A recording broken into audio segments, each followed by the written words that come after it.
Nós estamos aqui não por outra razão, ou pelo menos estamos com a principal razão de louvar ao Senhor e de ouvir a voz do Senhor para que ela possa orientar a nossa vida. E nós vamos falar hoje, nós vamos trazer um texto que é o texto de Mateus capítulo 4, e eu quero compartilhar hoje um tema, ou dar um nome a essa exposição, sei que eu posso dizer assim, de Vencendo as Tentações, Mateus capítulo 4, e nós vamos ler dos versos 1 a 11. Acompanhe aí na sua Bíblia. Então Jesus foi conduzido pelo Espírito ao deserto para ser tentado pelo diabo. E depois de jejuar 40 dias e 40 noites, sentiu fome. Então o tentador, aproximou-se dele e disse: Se tu és filho de Deus, ordena que estas pedras se transformem em pães. Mas Jesus lhe respondeu: está escrito, nem só de pão o homem viverá, mas de toda palavra que sai da boca de Deus. Então o diabo levou à cidade santa, colocou-o na parte mais alta do templo e disse-lhe: se és filho de Deus, lança-te daqui abaixo, porque está escrito, aos seus anjos dará ordens a teu respeito, e eles te sustentarão com as mãos, para que não tropeces em alguma pedra, ou em pedra alguma. Jesus lhe respondeu: também está escrito, não tentarás o Senhor teu Deus. O diabo o levou ainda a um monte muito alto e mostrou-lhe todos os reinos do mundo e a glória deles. E disse-lhe: eu te darei tudo isto, se prostrado me adorares. Então Jesus lhe ordenou: vai-te, Satanás, pois está escrito, ao Senhor teu Deus adorarás, e só a Ele prestarás culto. Então o diabo o deixou, e vieram os anjos e passaram a servi-lo. Amém. Muito bem, quero começar com uma frase de um homem de Deus chamado John Owen, que diz que o alvo da tentação é desonrar a Deus e abater a alma. O alvo da tentação para todos nós não é outro, senão fazer com que desonremos a Deus e que, fruto disso, nossa alma esteja abatida. Porque qual crente, qual filho de Deus, qual servo do Senhor, que tendo desonrado a Deus numa tentação, a alma não fica abatida, não sente dor profunda? Quem de nós pode dizer que cedeu a uma tentação, seja ela em que nível for, que tenha passado por uma prova, por um teste, e não tendo passado, o coração não tenha ficado profundamente triste? Muito bem, diante disso, a título de introdução ainda, eu quero trazer 3 questões sobre a tentação, ou sobre as tentações, já que é um texto sobre a tentação de Cristo.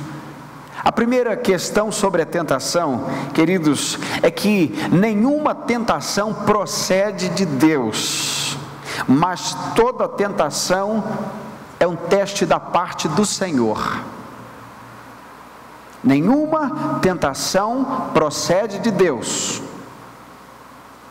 mas toda tentação serve como um teste da parte de Deus para nós. O texto diz que Jesus foi conduzido ao deserto para ser tentado pelo diabo, diz o verso 1. Jesus foi conduzido ao deserto para ser tentado. Isso nos lembra, queridos, queridas, que o Espírito está conduzindo Jesus para uma finalidade, com uma finalidade: passar por uma tentação. Mas a tentação, o texto diz, veio de Satanás, ser tentado pelo diabo.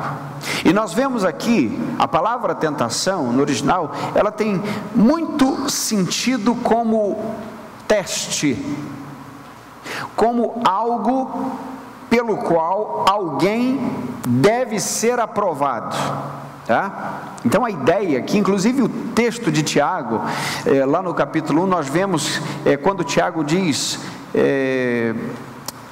que é feliz aquele que passa por provações. Algumas versões dizem tentações. Por quê? Porque na verdade quer dizer a mesma coisa, uma prova, um teste, tá certo? Tiago também no capítulo 1, no verso 15, o texto diz: quando tentado, ninguém deve dizer, sou tentado por Deus, pois Deus não pode ser tentado pelo mal, e a ninguém tenta, diz o texto. Verso 14, liga comigo: mas cada um é tentado quando atraído e seduzido por seu próprio desejo. Ou seja, o texto está lembrando que quando alguém é tentado, no sentido de tentação, porque tem outra categoria de prova ou de provação que não é esse tipo do que estamos falando, mas quando alguém é tentado, não pode dizer, Deus está me tentando. Então, primeira questão sobre a tentação: nenhuma tentação procede de Deus, mas toda tentação serve diante de Deus ou para ser usada por Deus, para que nós mesmos sejamos tentados ou testados e aprovados no final. Muito bem, a segunda questão sobre a tentação é que a tentação ainda não é o pecado, ok? O texto de Tiago 1, verso 15 nos ajuda quando ele diz: o desejo tendo concebido dá a luz ao pecado, e o pecado após se consumar gera a morte. A tentação, o fato de ser tentado, o fato de sentir a inclinação, não é ainda o pecado. Aquela vontade de pecar, aquela inclinação que a tua carne está sentindo, aquela palpitação pelo erro, e esta luta constante de não errar. E quem nunca passou por isso aqui? Todos passamos por isso o tempo todo. Esse estágio não é pecado ainda. Estamos sendo tentados, mas não estamos em pecado. Então, a tentação não é ainda o pecado. E terceiro, a tentação de Jesus, terceiro lugar ainda a título de introdução, não foi como a nossa tentação é hoje. Bem, por que a tentação de Jesus não foi como a nossa? Essa é uma questão que a gente precisa entender de um jeito bem minucioso, para que a gente não possa pensar de um jeito errado. Quando eu digo a tentação de Jesus não foi como a nossa, não significa que ele não foi tentado nas mesmas circunstâncias que nós, ou que não foi tentado nas mesmas coisas que nós, mas ele foi tentado num estado diferente do nosso. Quando Hebreus capítulo 4, verso 15 diz assim: porque não temos um sumo sacerdote que não possa compadecer-se das nossas fraquezas, mas alguém que à nossa semelhança foi tentado em todas as coisas, porém sem pecado. Ora, e aí você me pergunta: pastor, mas então a Bíblia diz que ele foi tentado igual a gente, a nossa semelhança, e sem pecado. Está certo, o texto diz isso, e é verdade, é isso que o texto diz. Porém, quando o texto diz e sem pecado, o texto não diz somente que ele passou pela tentação e não pecou. Não é somente isso. O que o texto está dizendo, algumas versões diz que ele passou à parte do pecado, ou seja, separado do pecado. Quando nós somos tentados, há algo dentro da nossa natureza, preste atenção nisso, algo dentro da nossa natureza que responde ou quer responder positivamente à tentação, compreende? Porque estamos com a afetação do pecado. Em Cristo, a tentação não fez eco dentro dele, não houve uma voz de resposta e nem uma possibilidade de responder ao pecado, porque ele era e sempre será puro, imaculado. Não só Deus, mas um homem santo, filho do homem, sem pecado. Por isso, quando Hebreus diz que o nosso sumo sacerdote, não é? Ele foi tentado em tudo, sim, nas circunstâncias igualmente, mas Jesus não foi tentado na mesma condição que nós. E por isso, por ter vencido as tentações, ele é a nossa garantia. Ele é a garantia de que quando clamarmos ao nome de Cristo, nós poderemos fugir das tentações pela via de Cristo. Tudo bem até aqui, queridos? Compreende bem isso? Em Cristo não havia qualquer resposta à tentação. Bem, diante disso, diante dessas 3 considerações iniciais sobre a tentação, eu quero então partir para o texto e perceber o cenário da tentação. O cenário da tentação está no verso 1. Jesus foi conduzido pelo Espírito ao deserto para ser tentado pelo diabo. Ok. O cenário é o deserto. Note que Jesus, ele sai do batismo para o deserto, num lugar onde tem abundância de água, para um lugar onde tem escassez. Não há, querida, uma pausa entre muita água e escassez. Ele simplesmente é tirado da água e é levado para o deserto. Esse é o cenário. Não sei se você se lembra de algum momento onde as coisas mudaram completamente de cenário para você, onde em um ambiente estava muito fácil ser fiel, onde estava muito favorável seguir a Cristo, e de repente você se vê numa situação completamente difícil, de refrear a língua, de refrear os olhos, de refrear o pensamento, de refrear as atitudes, de seguir a Cristo como seguia. Tem ambientes. É claro que neste mundo não há nenhum ambiente completamente favorável ao não pecado, temos luta constante o tempo todo, mas há ambientes declaradamente hostis à nossa fé, ou não há? Há lugares que você chega, há circunstância que você frequenta, que você enfrenta, que não é, queridos, tão favorável na luta contra o pecado como você está, por exemplo, entre irmãos. Lembra de Pedro? No meio dos 12 discípulos, vem lá a comitiva de soldados, e eu estou aqui garantido com os 12, e ele puxa a peixeira, tá certo? Porque ele era pescador, ele ainda carregava a peixeira, e corta a orelha do soldado. Ambiente favorável, Jesus está ali, está solto, ninguém prendeu Jesus, ninguém havia ainda colocado as mãos em Jesus para prendê-lo, mas aí prende Jesus, dispersa as ovelhas, nesse caso ali os discípulos, e agora Pedro, horas depois, se encontra no Sinédrio, na fogueira, no meio de um ambiente hostil, onde os 12 não estavam, os outros 11 não estavam. Jesus estava amarrado, sendo espancado, estava prestes a ser julgado, e alguém pergunta se você é um deles. Eu não.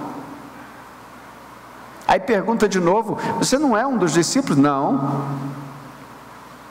Mas você fala como eles?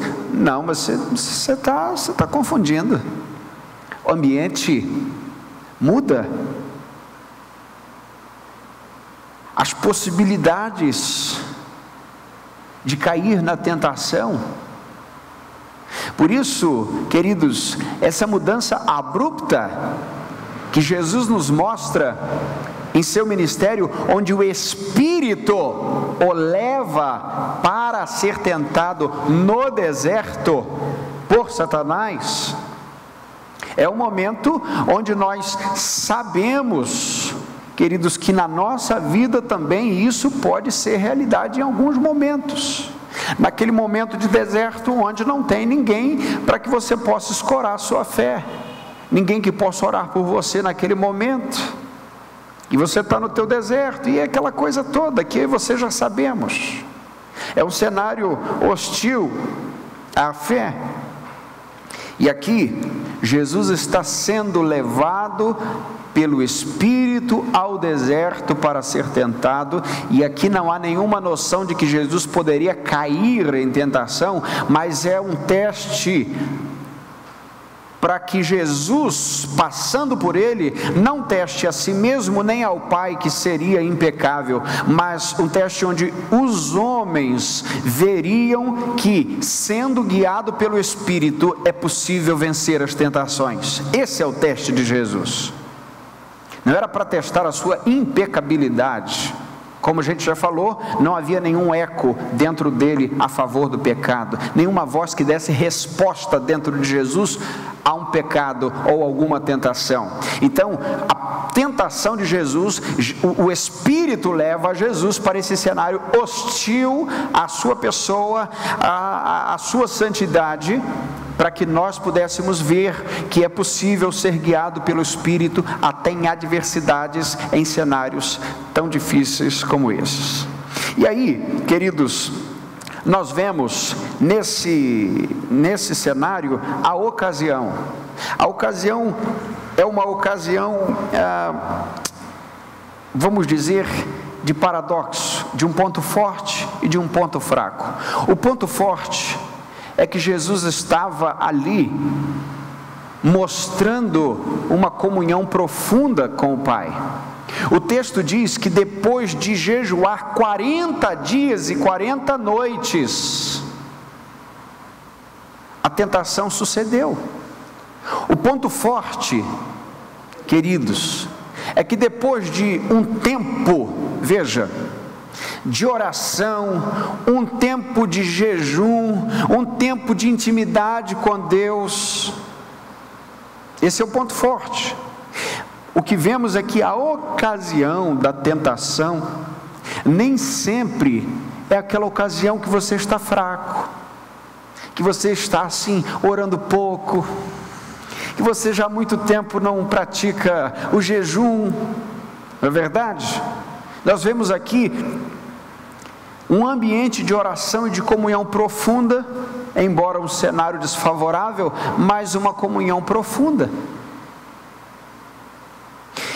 Isso é para que fiquemos alerta de que naquele dia, onde você se sente o melhor dos crentes, onde você acorda dando glória a Deus e dorme assim de joelhos, porque de tanto falar com Deus pegou no sono naquela posição de oração, você e eu não estamos isentos de passar pela conversa tentadora de Satanás. Nesses momentos, nessa ocasião, porque o inimigo anda ao redor buscando a quem possa tragar o tempo todo. Não é aquele momento que ele espera que a gente esteja fraco, somente. Se por um lado tem um ponto forte, há também um ponto fraco, podemos dizer assim, que é a necessidade física que Jesus está experimentando ali.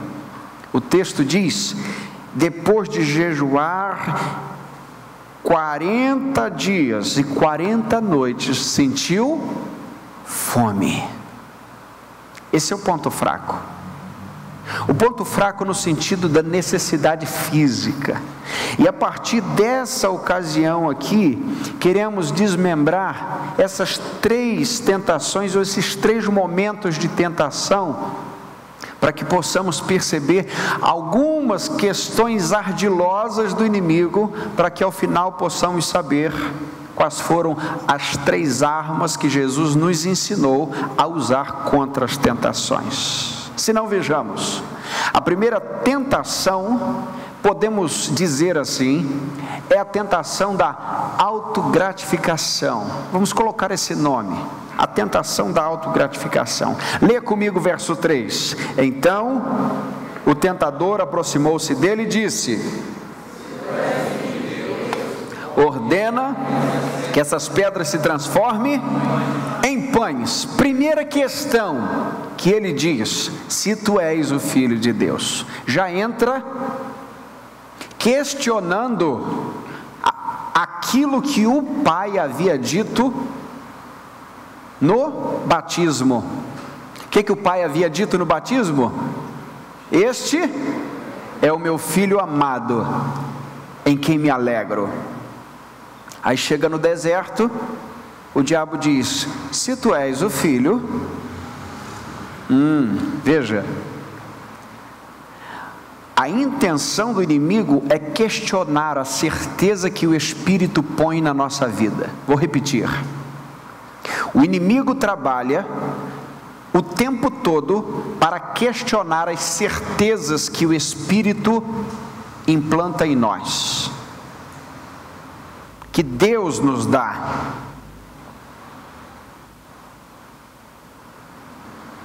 Porque o Espírito nos foi dado, queridos, como espírito de ousadia e não de covardia, e é por ele que nós clamamos: Abba, Pai. Romanos capítulo 8, verso 16, chega a dizer que é o Espírito que testifica com o nosso Espírito de que nós somos filhos de Deus. E ele está sendo conduzido ao deserto pelo Espírito. E agora entra Satanás para lutar contra as coisas do Espírito. Vemos a Trindade em perfeita consonância no deserto, e o Pai afirmando: esse é meu filho, e o diabo tentando negar ou questionar. Se tu és, é o truque maroto do inimigo. Ele não chega afirmando: você não é.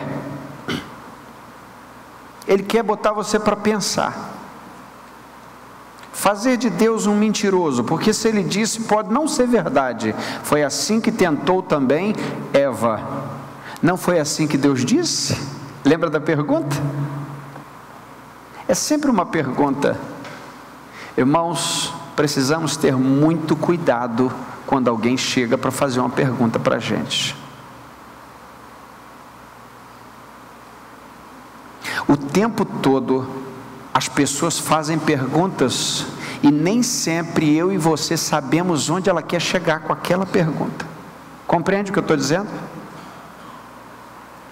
Porque tem perguntas que nascem na mente de Satanás, e a gente precisa ficar muito atento. Tem resoluções que não nascem de Deus, e a gente precisa refutar. Se tu és o Filho de Deus, aí entra a autogratificação, ou a proposta de gratificação pessoal. Manda que essas pedras se transformem em pães. O que é isso senão a tentação do aparentemente lícito? O que há de errado, gente, em dar pão para quem está com fome? Tinha alguma coisa errada? Será que Deus não queria dar um pãozinho para o seu filho? Será que não havia chegado a hora de Jesus manifestar ali um poder para inaugurar o seu ministério e dizer: não, realmente, eu vou fazer aqui um café da manhã, mas que não se tem notícia? Não tem nada de errado alguém está com fome e pedir pão, mas tudo é ilícito para um filho de Deus se não é o Deus do Filho que estiver dando? Para o mundo qualquer coisa serve, mas para o Filho de Deus, quem põe a mesa é o seu Deus, é o seu Senhor. Quem ordena, queridos, os momentos onde as vontades e os desejos são saciados ou não somos nós, mas é o nosso Senhor, compreende? Estamos numa geração autoindulgente, que busca autogratificação e crê numa mentira horrorosa que diz: eu mereço ser feliz. Já ouviu isso quantas vezes? Isso é uma mentira de Satanás.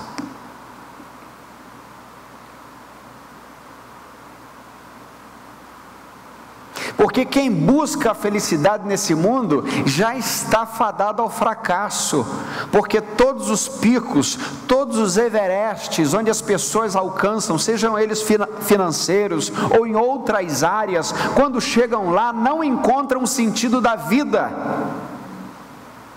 Por isso não há felicidade, senão na felicidade de Cristo, nas bem-aventuranças de Cristo, que são tão contraditórias. Bem-aventurados os que são pobres de espírito, bem-aventurados os que choram, bem-aventurados os humildes, bem-aventurados...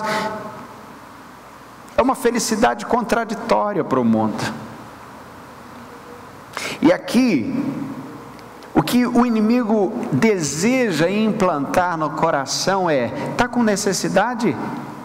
Então atenda a necessidade. Está com vontade? Não hesite, vá em frente. Está se sentindo carente? Procure um braço ou um abraço. Não há nada de tão errado nisso.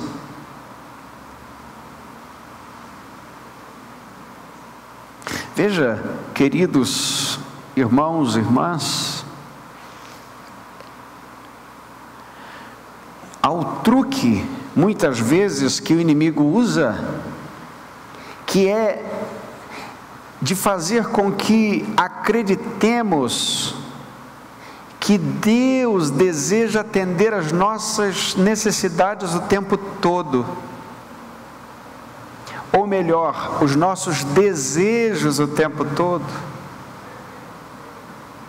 Porque uma coisa é ter necessidade, outra coisa é ter desejo. Tem gente que tem desejo de comer chocolate, mas não morre se não comer. Não é verdade? Nenhum desejo nos mantém vivos quando atendidos, e ninguém morre por não atender um desejo. E é claro que estamos vendo aqui algo que vai além do desejo, que é o pão, mas até a coisa mais básica da vida, que é o pão. Se não vier do Senhor, então não podemos participar.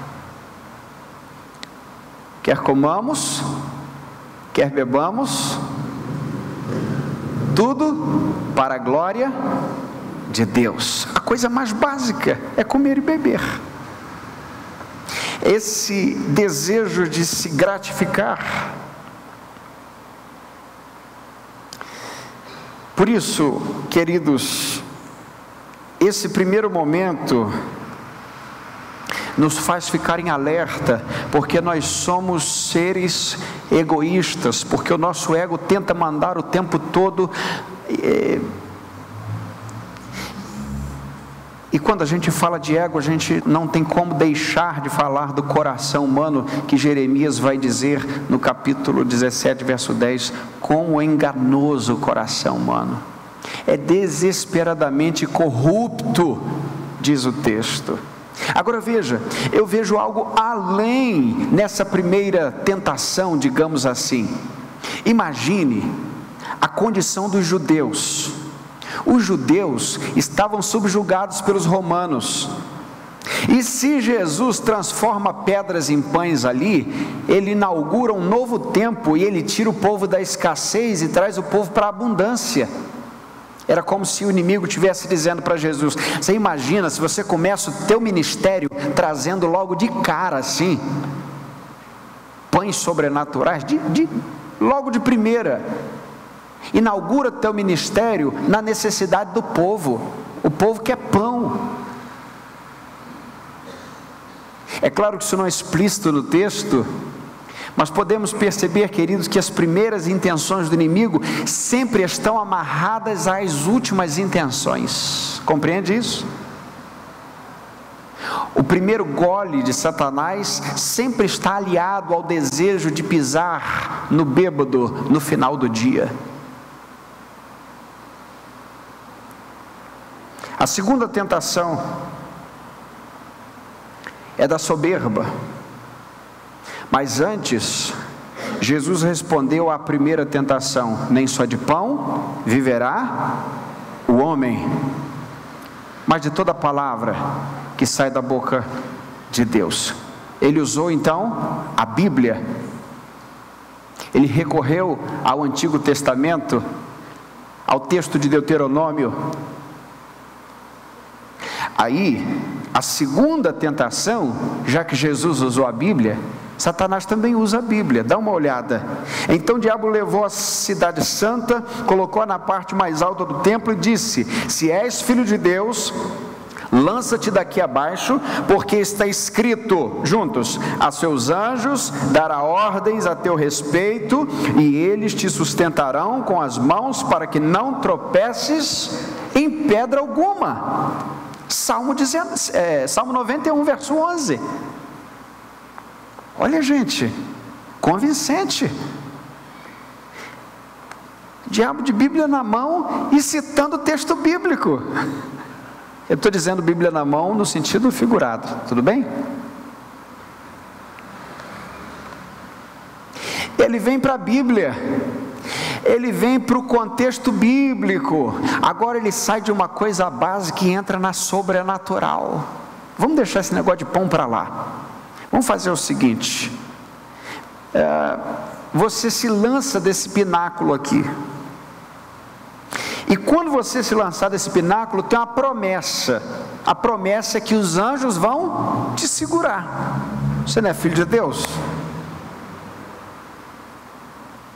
E aí, queridos, a grande questão que Jesus mostra não é que o Pai não tinha poder de evocar os anjos, porque Jesus, no final do seu ministério, quando Pedro puxa a espada, como bem vimos agora há pouco, ele diz: Pedro, guarda essa espada. Se eu quisesse, quantas legiões de anjos poderiam descer aqui agora? A questão não é se os anjos estavam a serviço de Jesus. A questão é que o diabo queria que Jesus estivesse a serviço dele. Faz isso no momento que eu disser que você faça, então ele faria. Por isso, meus irmãos, nós vemos que a soberba começa a entrar no coração. Quando as pessoas pedem alguma coisa a Deus, não é por causa da necessidade, mas porque querem mostrar o quanto Deus está a favor delas, o quanto Deus as atende em oração, o quanto Deus é o seu serviçal, o quanto respostas de oração dão ibope. Compreende?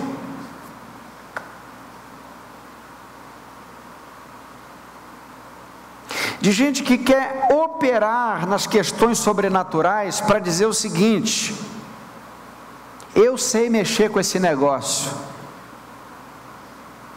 Agora é o seguinte: se você quiser que eu mexa nesse negócio de coisas sobrenaturais e tal, isso tudo tem um preço.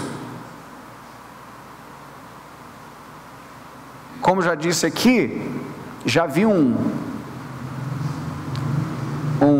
envelope que dizia lá: problemas na família, oferta R$400, desemprego R$300, mas se o sujeito está desempregado, como é que vai dar R$300? Me ajuda. Casos amorosos, não sei, relações rompidas, seja o que for, R$800, é caro, essa parte é cara. Mas você tem que fazer o seguinte, você tem que vir cá, porque aqui a gente ora dessa maneira. Aqui a gente opera desse jeito. E quando a gente invoca, os anjos vêm.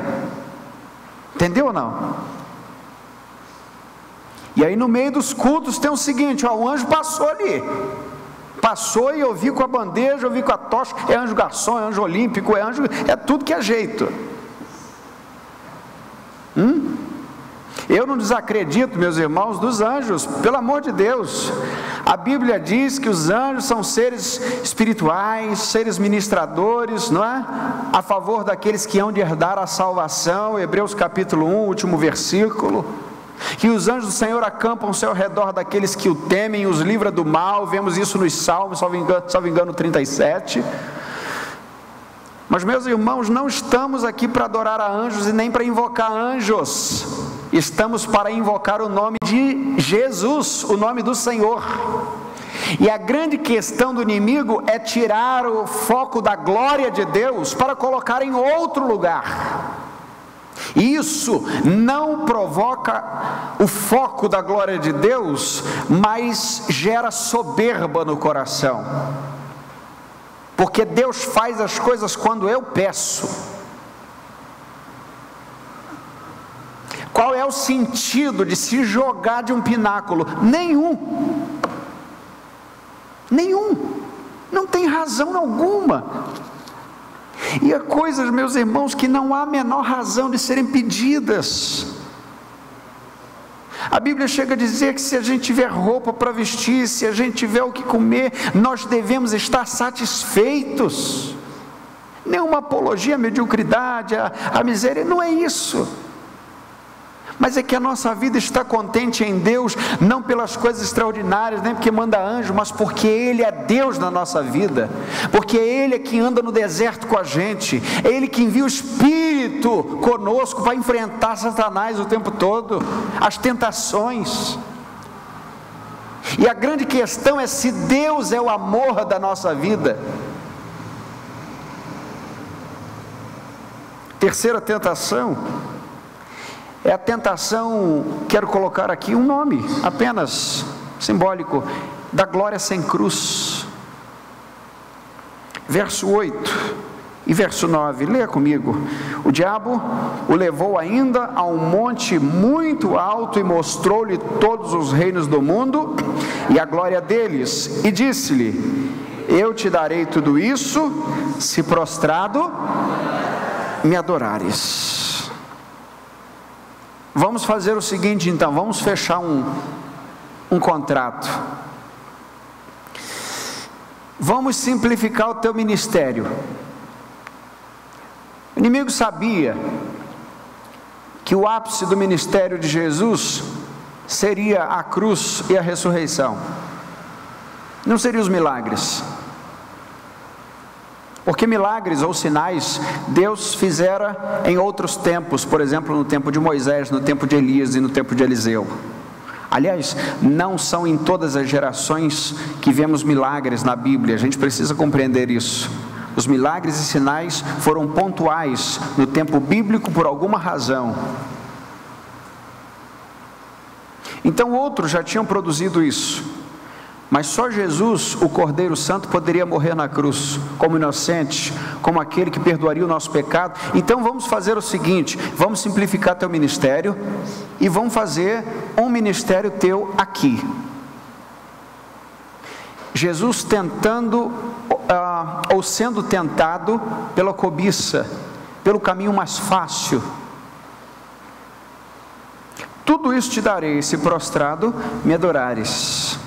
Os reinos do mundo, como se Satanás pudesse dizer o seguinte: eu tenho um plano B, eu sei que o plano do teu pai é levar você para a cruz, mas vamos fazer o seguinte, tu vem para o meu lado e a gente fecha uma parceria.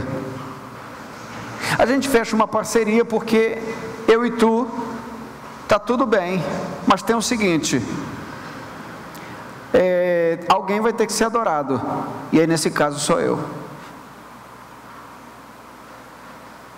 O espírito luciferiano não se permite ser o segundo. Ele sempre deseja o foco, o holofote. Por isso foi banido da glória. Porque para ele não bastava ser anjo de luz, tinha que sentar-se no trono do Todo-Poderoso. Então foi banido. Agora tenta a mesma coisa com Jesus. Vamos fazer o seguinte: você me adora e eu arrumo as coisas para você. Você foge da cruz e fica com a glória. O que você acha? É a tentação, queridos, da glória sem cruz. Todo mundo, ou todo crente diz: eu quero ver a glória de Deus, e canta essas canções bonitas, né? Quero ver a glória de Deus, eu vejo a glória do Senhor hoje aqui. Mas há pouquíssimas pessoas que tomam sua cruz e seguem a Jesus, porque antes da glória sempre vem a cruz. É desse jeito. Era a proposta do perdão de pecados sem, ou da remissão de pecados sem o derramamento de sangue, se é que isso poderia acontecer. A proposta do consolo sem o sofrimento. Vamos direto para o consolo, vamos direto para a vitória, não precisa ter luta, não precisa combater o bom combate, pode guardar a fé. Antes disso, é esse tipo de proposta da satisfação sem o trabalho. Irmãos, a melhor de todas as satisfações no final do dia é saber que você foi produtivo para a glória de Deus, que você exerceu algo, que você fez alguma coisa pela sua família, pela causa do Senhor, que começa, é claro, na sua família. E aí, o trabalho de Jesus, que só estava começando, poderia encerrar ali. E poderia, é claro,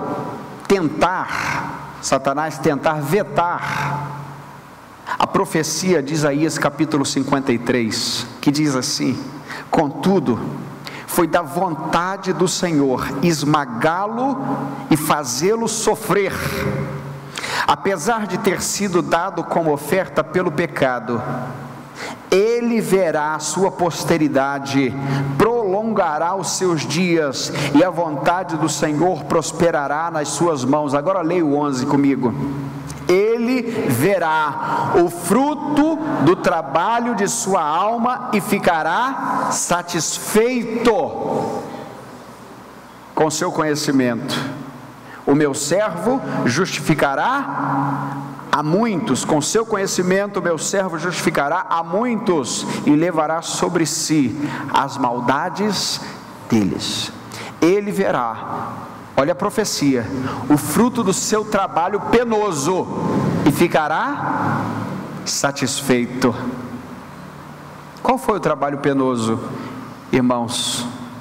O trabalho de ter sido esmagado, de carregar a cruz. Jesus tinha um longo trabalho pela frente, e o diabo estava dizendo: vamos deixar isso para lá, vamos cortar uma volta, eu tenho um atalho. Cuidado com os atalhos do inimigo. Os atalhos do inimigo nunca são aparentemente espinhosos, mas a Bíblia diz que há caminhos que ao homem parece ser bom, mas o final dele é caminho de morte. E aqui, queridos, vemos que a intenção de Satanás não foi pregar Jesus na cruz. Dia desses vimos aí uma autoridade religiosa falando em canal aberto para todo o planeta que a cruz foi a vergonha de Deus. Ouviram falar disso? Que a cruz foi a derrota de Deus.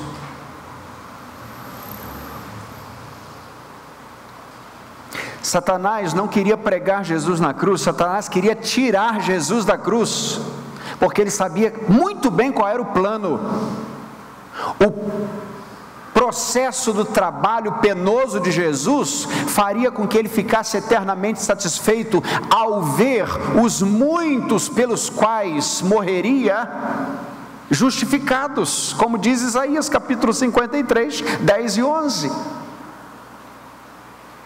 E aí, a gente começa a entender o que está em Colossenses capítulo 2, verso 15. O que diz lá? Tendo despojado os principados e poderes, os expôs em público na mesma cruz, triunfou sobre eles. Ou seja, na cruz nós vemos a vitória do Cordeiro, nós vemos a vitória de Jesus, nós vemos a vitória do Senhor, e nós vemos o inimigo e suas hostes sendo expostos ao ridículo, porque Cristo na cruz triunfou sobre eles. A maior vergonha do inimigo é porque um Deus cravado na cruz, ensanguentado, cansado e exaurido fisicamente, foi mais forte do que ele, o inferno e todas as suas hostes. No início do ministério, tentou tirar o foco da cruz no deserto. No meio do ministério tentou usar Pedro, lembra disso?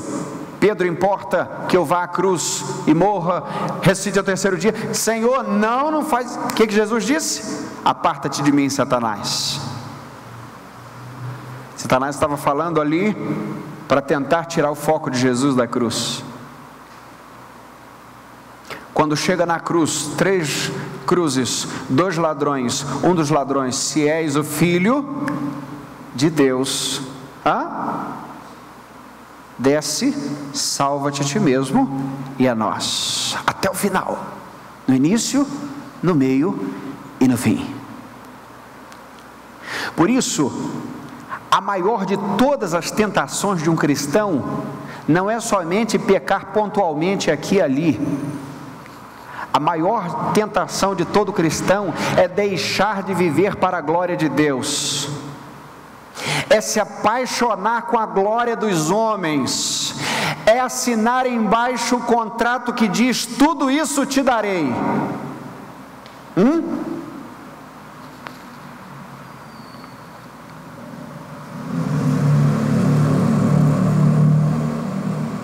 Nós vemos 2 objetivos do inimigo aqui. Primeiro deles, questionar a identidade de Jesus como Filho de Deus, e é isso que ele faz com a gente. Por 2 vezes ele diz: se tu és o Filho, e lá também na cruz, se és o Filho. Questionar. Vem cá, se você é filho de Deus, não é para você estar melhor na vida, não? Você não está assim muito rasteiro demais para ser um filho de Deus, não? Essa é a tentação de Satanás. Você já não devia ter vencido melhor na vida? Por que você está passando por desemprego, por alguma coisa tão difícil? Por quê? Você é filho de Deus, você devia estar melhor. Você não devia passar por enfermidade. Questionar o cuidado do Pai, o caráter do Pai, o caráter de Deus sobre nós, sobre a nossa vida. Não é só uma questão de nos desafiar como sendo ou não filhos de Deus, é uma questão de tentar contradizer o cuidado do Pai sobre os filhos, dizendo o seguinte: o pai não tem caráter, porque se esse pai tivesse caráter, você estava melhor. Compreendeu a situação? Essa é a pior das tentações. Quando alguém acredita que Deus o abandonou completamente, e que Deus não está nem aí. A segunda intenção do inimigo foi roubar a adoração para ele, e disse: tudo isso te darei, se prostrado me adorares. Ele não aceitava ser o número 2, ele tinha que ser o número 1. Na proposta dele, ele estava assinando os cheques, e Jesus seria um coadjuvante. Há muitos que querem vencer, querem chegar lá, chegar no final, ou viver uma vida, vamos dizer, uma vida muito boa, até tentar viver uma vida cristã, mas que Jesus seja um coadjuvante, que Ele não seja o Senhor, que Ele não seja o adorado, que Ele seja apenas um servo. Isso é uma atitude luciferiana do coração. Quero então encerrar falando das 3 armas que Jesus usou contra a tentação no deserto. As 3 armas dessa estratégia. A primeira, a oração. A oração, que é o fato de viver pela bússola do Espírito Santo. O que diz 1 Tessalonicenses 5,17? Orai sem cessar. O que significa isso, meus irmãos? Orai sem cessar? Vivam no Espírito. Como Paulo disse, vivam no Espírito, de maneira nenhuma satisfareis os desejos da carne. Oração é viver debaixo da bússola do Espírito. No texto da tentação, em Lucas capítulo 3, versos 21 e 22, o texto diz assim: depois que todo o povo fora batizado, e Jesus também, enquanto ele orava, o céu se abriu, e o Espírito Santo desceu sobre ele em forma corpórea como pomba, e uma voz do céu dizia: tu és o meu filho amado, em ti me agrado. E no capítulo 4, verso 1, diz assim: na plenitude do Espírito Santo, Jesus voltou do Jordão e foi levado pelo Espírito ao deserto. Como é que a gente encara o deserto? Na plenitude do Espírito Santo. E como viver na plenitude do Espírito, ou pelo Espírito, sem orar? Porque esse é o Espírito que nos ensina a orar como convém, porque ninguém sabe orar. É viver pelo Espírito. A segunda arma que Jesus usa é o jejum, que na verdade é a segunda arma, que é o antídoto contra a autogratificação. Irmãos, muita gente, o texto diz, é depois de jejuar 40 dias e 40 noites sentiu fome. Muita gente acha que jejum é uma maneira de arrancar alguma bênção de Deus. É ou não é? Vamos fazer alguns dias aqui de jejum, de campanha, e você vai conseguir comprar o terreno, vender o terreno, comprar a casa, vender a casa, ter sucesso, arrumar um emprego, desatar o que está atado, desamarrar o que está amarrado, e vamos que vamos. É uma ferramenta assim utilitária, ou é uma forma utilitária de agir com Deus. Eu vou fazer um negócio e o Senhor vai se impressionar de uma forma que o Senhor vai se ver obrigado a atender às minhas necessidades. Jejum não tem nada a ver com isso. Como diria o pastor John Piper, pastor americano, batista, fome de Deus é o jejum. Jejum não fazemos porque queremos isso ou aquilo, mas porque queremos mais de Deus.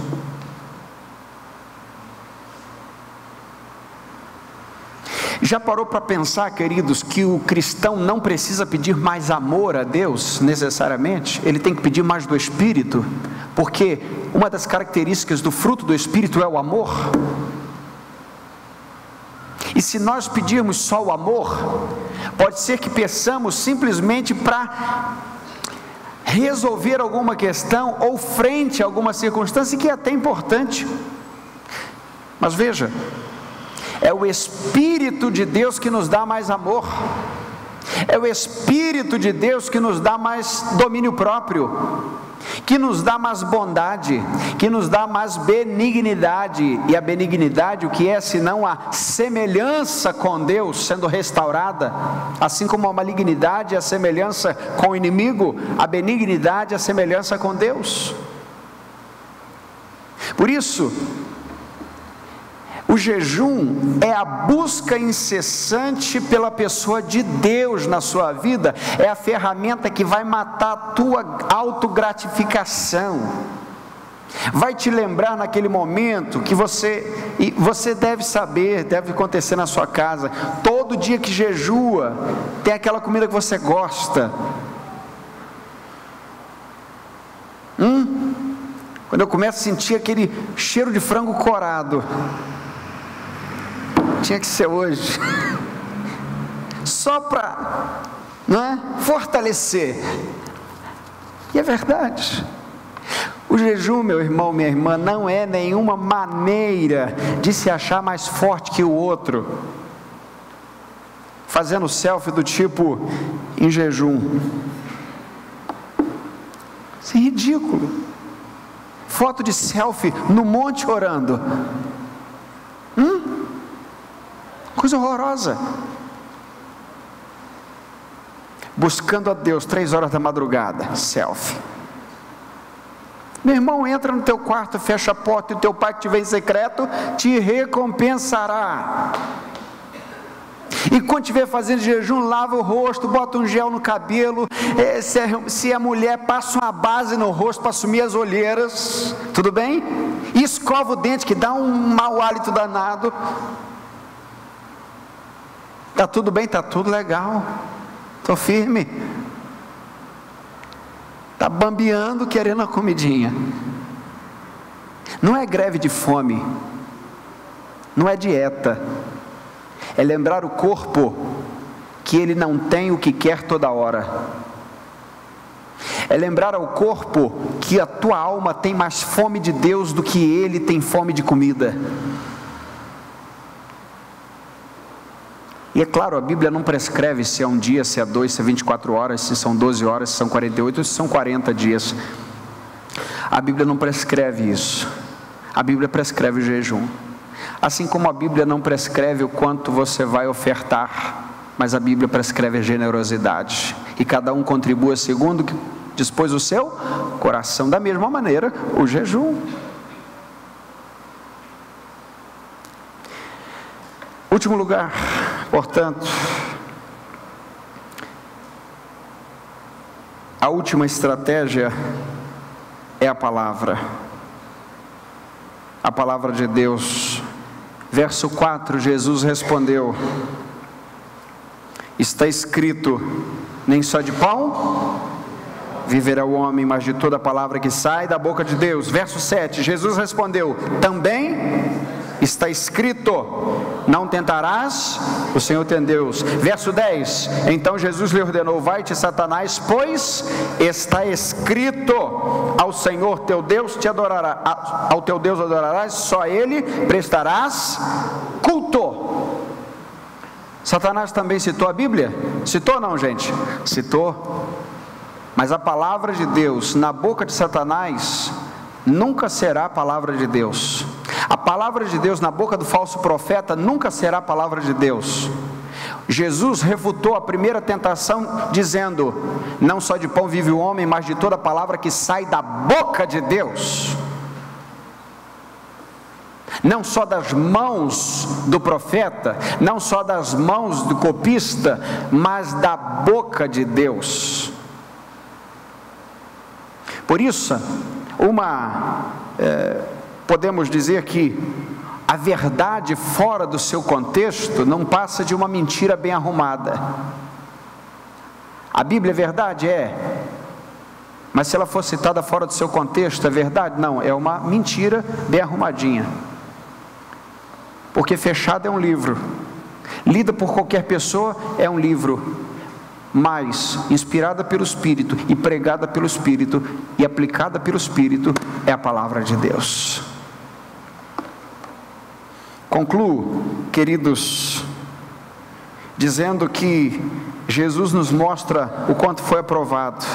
Então o diabo o deixou e vieram os anjos e passaram a servi-lo. Lembra que os anjos iam ser invocados, mas não foram? Agora eles estão aqui. Lembra dos pães que deveriam ser tirados das pedras? Agora eles estão aqui. Vem anjo e vem pão. Jesus sendo cuidado pelo Pai. Da mesma maneira, meu irmão, minha irmã, percebemos que não é na hora que a gente quer, é na hora que o Pai quer, é na hora que Ele serve a gente, é na hora que Ele nos habilita a receber. Cristo é o nosso padrão para vencer as tentações.